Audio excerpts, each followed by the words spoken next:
సుమన్ టీవీలో మీ business promotions కోసం ఈ కింది నెంబర్ను సంప్రదించగలరు.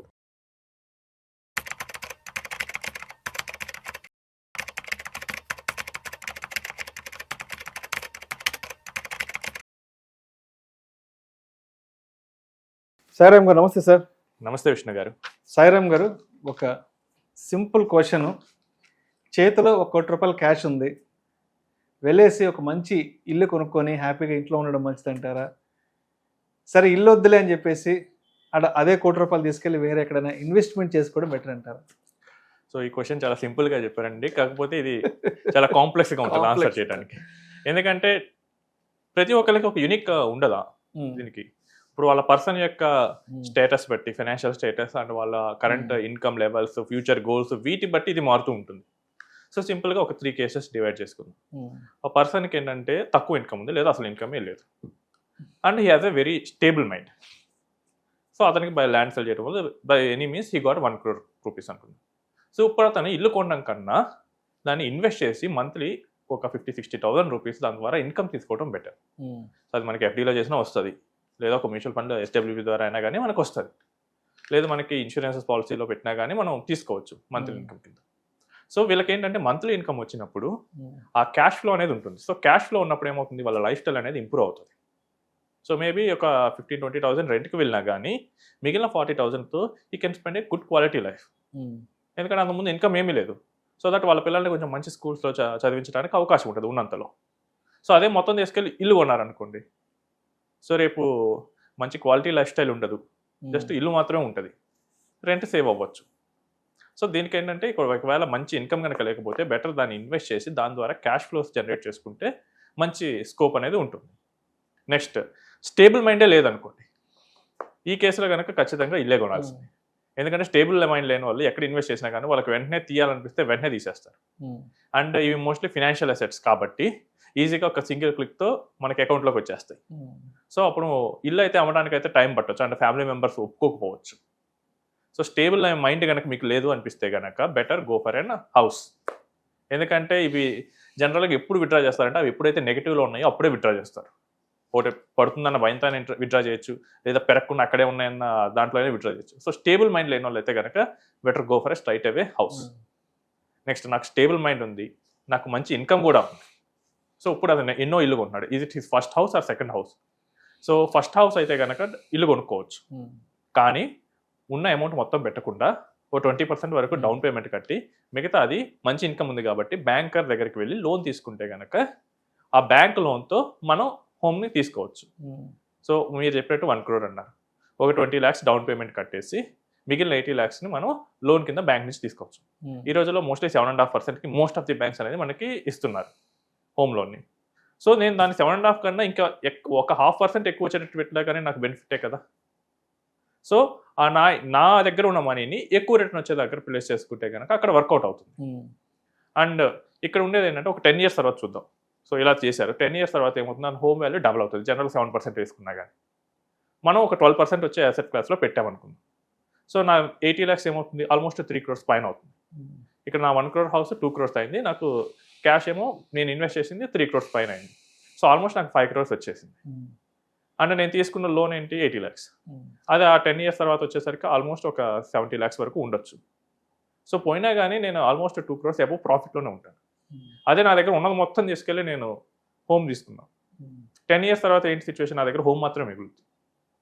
సో ఇప్పుడు వీళ్ళు కనుక ఫ్యూచర్లో రిటైర్మెంట్ ప్లానింగ్ ఇలాంటి మెనీ గోల్స్ పెట్టుకున్నారు అనుకోండి, చిల్డ్రన్ ఎడ్యుకేషన్, ఇవన్నీ కొంచెం టఫ్ అవుతూ ఉంటాయి. అదే వీళ్ళకి కరెక్ట్గా ప్లాన్ చేసుకుంటే కనుక ఆ అమౌంట్ని ఎక్కడైనా ఇన్వెస్ట్ చేసుకొని దాని నుంచి మంత్లీ ఇన్కమ్ కన్నా ప్లాన్ చేసుకోవచ్చు, లేదా ఫ్యూచర్లో వాళ్ళ కిడ్స్ ఎడ్యుకేషన్ పర్పస్ అయినా, మ్యారేజ్ పర్పస్ అయినా, వాళ్ళ రిటైర్మెంట్ పర్పస్ అయినా ప్లాన్ చేసుకుంటే ఆ క్యాష్ అనేది మనకి ఆ టైంలో ఉపయోగపడుతుంది. అండ్ ఇదే పర్సన్ ఒకవేళ ఏదైనా ఇదే పర్సన్ ఏదైనా జాబ్ పోయింది అనుకున్నాం, సో ఒక 80 lakhs ఫైనాన్షియల్గా లిక్విడ్ ఫామ్లో ఉన్నాయి. అది ఎంత మనకి ఆర్థిక భద్రత ఇస్తుంది, పీస్ ఆఫ్ మైండ్ ఎంత ఇస్తుంది, ఆ పోతే పోయింది, నేను ఇంకా జాబ్ వేరే సెర్చ్ చేసుకుంటాను, ఆ కరేజ్ కూడా మనకు వస్తూ ఉంటుంది.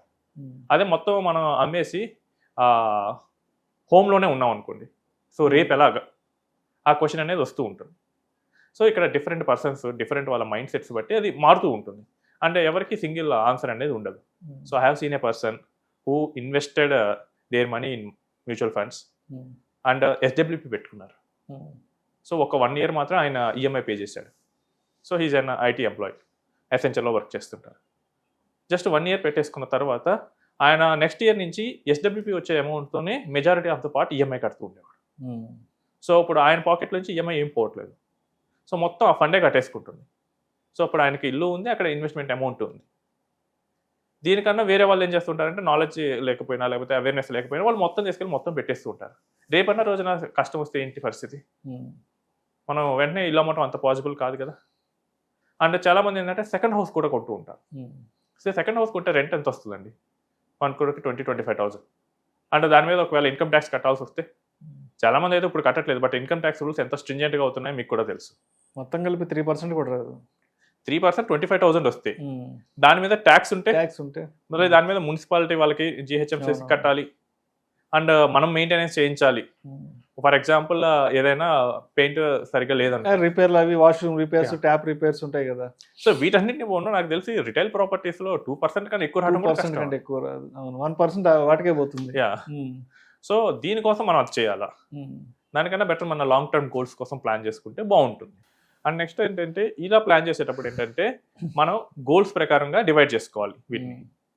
సో ఇప్పుడు నేను మనీని ఇన్వెస్ట్ చేశాను. ఇన్వెస్ట్ చేసేటప్పుడు మనం ఎప్పుడు లాంగ్ టర్మ్ వ్యూతోనే వెళ్ళాలి. అంతేకాని మనం షార్ట్ టర్మ్తోనే మనం నెక్స్ట్ మంత్ తీసేసుకుందాం, నెక్స్ట్ ఇయర్ తీసేసుకుందాం ఇలాంటివి కూడా చేయకూడదు. సో ఇప్పుడు మనం షార్ట్ టర్మ్ వ్యూతో కనుక వెళ్ళామనుకోండి, ఇప్పుడు మార్కెట్ లాస్లో ఉంది, ఇలాంటి టైంలో లాస్లు తీయాల్సి వస్తుంది. సో ఇది పెద్ద మొత్తంలో చేసేటప్పుడు మనకి మెయిన్గా మెయిన్గా విల్ పవర్ అనేది కావాలి. సో చాలామంది అంటే ఈజీగా 1 crore రియల్ ఎస్టేట్ ప్రాపర్టీస్ అయితే కొనేస్తారు, కానీ దానికి ఐడియా మంచిగా కరెక్ట్గా ప్లాన్ చేసుకొని నేను మార్కెట్లో ఇన్వెస్ట్ చేయాలి, లేదు నేను ఒక కరెక్ట్గా నాకు క్యాష్ వచ్చే ఇన్వెస్ట్మెంట్ వాటిలో నేను ఇన్వెస్ట్ చేయాలి, అక్కడ మాత్రం చాలామంది భయపడుతూ ఉంటారు. ఎందుకంటే వాళ్ళు ఎప్పుడు వినలేదు. సో మనం ఎవరు చూసినా కానీ నేను ఫర్ ఎగ్జాంపుల్ ఆ ల్యాండ్ 1 కోటి రూపాయలు, 2 కోట్లు, 3 కోట్లు అలా వింటుంటారు, కానీ నా దగ్గర మ్యూచువల్ ఫండ్స్ 2 కోట్లు ఉన్నాయి, నా దగ్గర మ్యూచువల్ ఫండ్స్ 1 కోటి ఉన్నాయి, లేదా నా దగ్గర స్టాక్స్ ఉన్నాయి, నా దగ్గర FD 1 కోటి రూపాయలు ఉంది. ఇది చాలా తక్కువ మంది వింటూ ఉంటారు. సో ఇలా తక్కువ మంది వినటం వల్ల ఇక్కడ మిస్టేక్ జరిగే ఛాన్స్ కూడా చాలా ఎక్కువగా ఉంటుంది. ఒకటేంటంటే మనకి రాంగ్ ప్రోడక్ట్లో పెట్టే ఛాన్స్ ఉంటుంది. రెండు ఏంటంటే టెలిగ్రామ్ ఈ గ్రూపుల్లో మనం చేరిపోయి మనీ పోగొట్టుకునే స్కోప్ కూడా ఉంటుంది. సో నేను ఒక కేసు ఇదే చూశాను. బెంగళూరులో నాకు ఒక క్లయింట్, ఈజ్ అన్ ఆడిటర్, బ్యాంక్స్ని ఆడిట్ చేస్తూ ఉంటారు, మొత్తం తెలుసు ఆయనకి. బట్ ఒక టెలిగ్రామ్ గ్రూప్లో ఆయనకి లింక్ వస్తే చేరాడు. సో ఆయన మేము ఇంత రిటర్న్ తెప్పిస్తాం, అంత రిటర్న్ తెప్పిస్తా అని చెప్పేసేసరికి ఆయన అసలు ఆశపడిపోయి మనీని మొత్తాన్ని అటు పెట్టేశాడు. సో ఇలాంటి వాటికైతే వెళ్ళకూడదు. పొద్దున్న మనకు కూడా కాల్స్ వస్తాయి 8:30-9 o'clock నుంచి, calling from Bengaluru, calling from UP, Ahmedabad, మీరు ట్రేడింగ్ ఏమైనా చేస్తుంటే చెప్పండి, మేము చేసి పెడతామని. ఇండోర్ నుంచి కూడా వస్తూ ఉంటాయండి మెయిన్గా. ఇండోర్.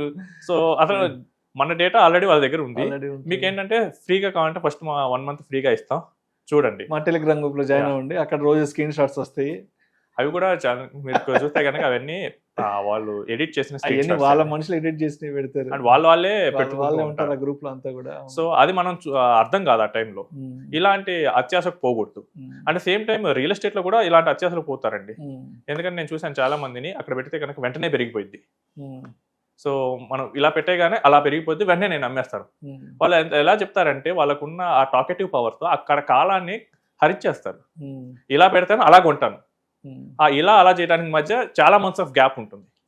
నేను చాలా మంది చూస్తున్నాను ఇలా ఫ్లిప్పింగ్ చేసే వాళ్ళు. వీళ్ళకి ఏంటంటే ఈ లాస్ట్ 1.5 year నుంచి ప్లాట్స్ కానీ ఎంత సేల్ అవ్వట్లేదు. సో మీరు ఇలా ఇల్లు ప్లాన్ చేస్తే కనుక డెఫినెట్గా మీకున్న situation and stable of mind పెట్టుకునే మీరు చేయాలి. సో స్టేబుల్ ఆఫ్ మైండ్ లేకపోతే no second thought, go for a house. Stable of mind ఉంది, ఇక్కడ మనకి క్వశ్చన్స్ వస్తాయి, మనం ఎక్కడ ఇన్వెస్ట్ చేయాలి అండ్ మనం కరెక్ట్ పర్సన్ చూస్ చేసుకున్నామా లేదా. సో మీకు తెలియకపోతే 4-5 అడ్వైజర్స్ని మీట్ అవ్వండి, వాళ్ళు చెప్పింది వినండి, దాన్ని మీరు బేరీజ్ వేసుకొని మీరు అర్థం చేసుకున్న దాని ప్రకారం మీరు ఒకరిని చూస్ చేసుకోండి. అలా కాకుండా మీరు సొంతగా అయితే ఇలాంటి ప్రయత్నాలు అనేది చేయొద్దు. Thank you sir, thank you so much Sairam గారు. థ్యాంక్స్.